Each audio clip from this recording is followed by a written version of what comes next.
बेटा, हमारा टिकट करवा दो। सीमा जी, अरे आपको किसने कह दिया कि हम अपना मकान बेचने वाले हैं? हम अपने बेटे के घर जरूर जा रहे हैं, पर मकान नहीं बेचेंगे। वसुधा जी गुस्से में बोली। अरे नहीं बहन, थोड़ी उड़ती उड़ती बातें सुनाई दी थी कान में, तो मैंने सोचा चलूँ मिल भी लूँ और पूछ भी लूँ। नहीं नहीं सीमा जी, इस घर में पूरी ज़िंदगी बिता दी, अपने मेहनत की कमाई से जिसे बनवाया उसको अपने जीते जी नहीं बेचूंगी। समर के पापा भी यही चाहते हैं।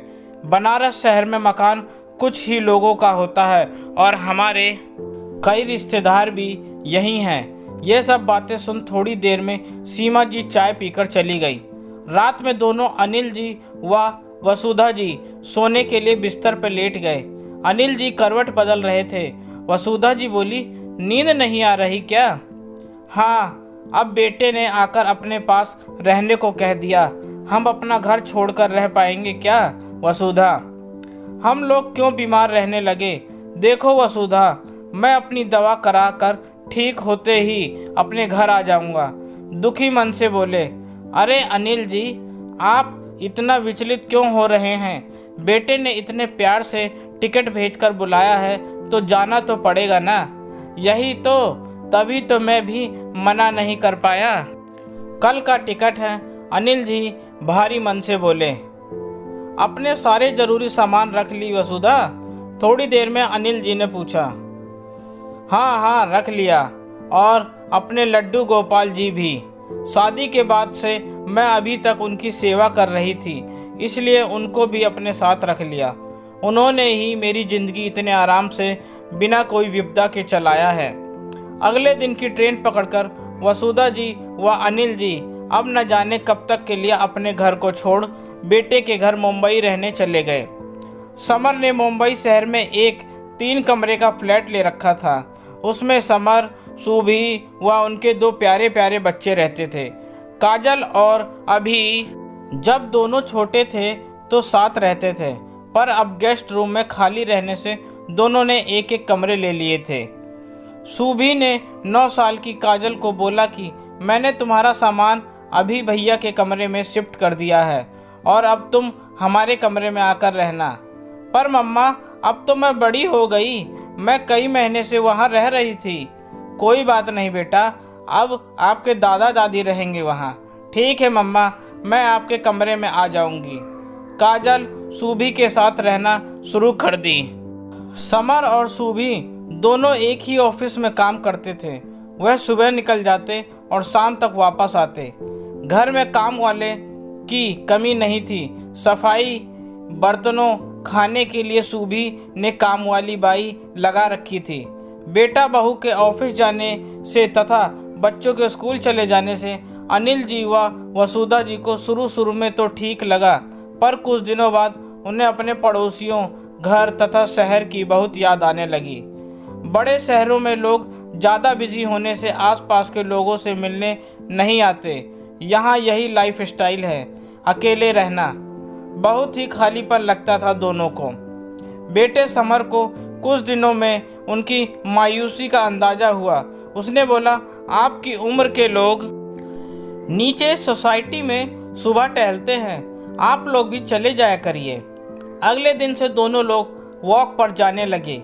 धीरे धीरे उनके दोस्त बनने लगे तथा उनका मन लगने लगा।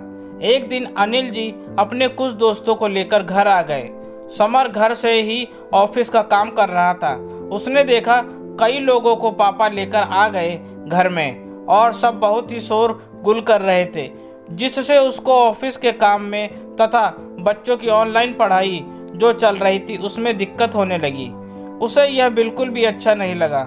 2-4 बार ऐसे और होते ही उसने पापा से बोल दिया, पापा आप इन लोगों से नीचे ही मिल लिया करें, ऊपर लाने की कोई ज़रूरत नहीं।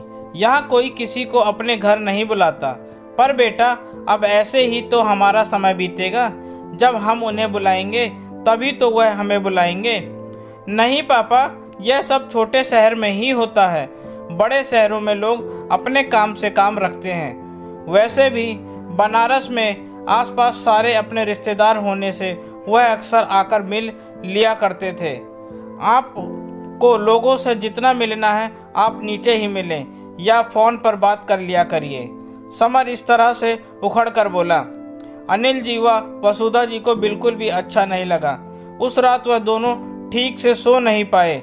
उन्हें लग रहा था कि कर्ता उन्हें यहाँ रहने का सोच के कुछ गलत तो नहीं किया। उनका मन किया कि जल्द अपने घर चले जाएं, पर सोचा कि अभी कहेंगे तो बेटे को बुरा लगेगा।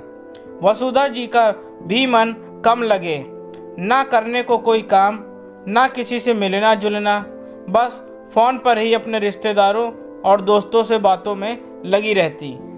एक दिन फ़ोन पर बात कर रही थी, सुभी ने सुन लिया। बाद में उसने टोकते हुए बोली, मेरी घर की बात आप किसी को भी ना बताया करें। वसुधा जी भी मायूस रह गईं। बहुत बाधापन व अनजानापन लगने लगा था। उस घर में ऐसा लगा कि खूब सुख सुविधा तो है, पर अपनी इच्छाओं पर किसी ने लगाम लगा दिया हो। तभी एक दिन लैंडलाइन पर बनारस, जहां उनका घर था, वहां से फ़ोन आया। सौभाग्य से समर के व्यस्त होने से अनिल जी ने फ़ोन उठा लिया। फ़ोन करने वाले ने बताया कि मैं प्रॉपर्टी डीलर बोल रहा हूँ, आपके मकान के बहुत अच्छे दाम मिल रहे हैं समर जी।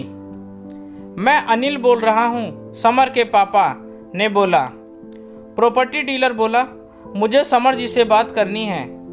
अनिल जी बोले, कौन से मकान की बात कर रहे हो? अरे जो लाहौरा बीर पर है, समर जी ने बोला था। कस्टमर ढूंढने के लिए बहुत ही मोटी पार्टी मिली है।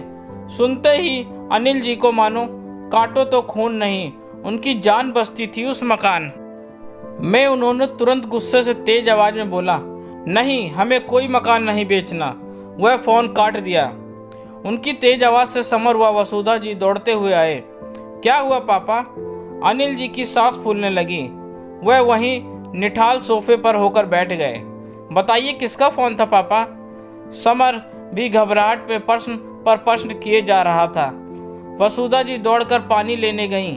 पानी पीने के बाद अनिल जी ने अपने को संभाला। पापा कैसी तबीयत है? अनिल जी थोड़ी देर बाद गहरी सांस लेते हुए बोला, मैं बिल्कुल ठीक हूँ। पापा किसका फ़ोन था? प्रॉपर्टी डीलर का।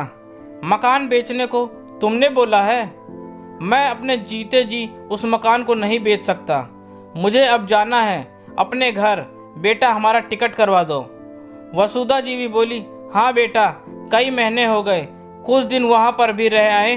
तेरे पापा की तबीयत भी दवा से बहुत बेहतर हो गई है, अब हमें जाने दे। समर ने कहा, आप लोग यहीं रहिए। नहीं बेटा, फिर आएंगे, अभी जाना है, कह अनिल जी और वसुधा जी की आंखों में आंसू आ गए। अरे पापा मम्मी, आप लोग इतने मायूस मत होइए, मैं आज ही आपका टिकट करा देता हूँ। मुझे लगा अब हम लोग साथ ही रहेंगे तो वह है मकान बेच दूँ। समर अपनी बात की सफाई देते हुए बोला। अनिल जी फिर गुस्से से बोले, मुझसे पूछे बिना पापा के इस भाव को देखकर समर को अपनी गलती का एहसास हुआ। उसने बोला, माफ़ कर दीजिए पापा, मुझसे गलती हो गई। अनिल जी बोले, वह मेरी और तेरी माँ की खून पसीने की कमाई का बना हमारा एक खूबसूरत सपना है। उसे तुम हमारे मरने के बाद ही बेचना, अभी नहीं। समर आंखों में आंसू लेकर गिड़गिड़ाते हुए पापा के पैरों पर आ गया था। फिर बोला, माफ़ कर दीजिए पापा, आगे से ऐसी गलती कभी नहीं करूँगा। ठीक है बेटा, पर अभी तो हमें जाना है, हमें अपने घर की याद आ रही है। समर ने अगले हफ्ते का उनका बनारस जाने का टिकट करा दिया। आज बहुत ही खुश थे अनिल जी व वसुधा जी। अपने घर जाने के एहसास से वो दोनों फिर से वही अपनी आज़ादी, अपनी छोटी दुनिया व अपनी कर्मस्थली से जो मिलने वाले थे। चाहे कितने भी ऐशो आराम मिल जाएं, पर व्यक्ति तभी सुकून पाता है जब उसे बंदिशों की बेड़ियों से स्वतंत्रता मिलती है। दोस्तों, आपको ये मेरी कहानी कैसी लगी? पसंद आई हो तो लाइक करिएगा और मुझे सब्सक्राइब करना ना भूलें। आपका अपना दोस्त, धन्यवाद।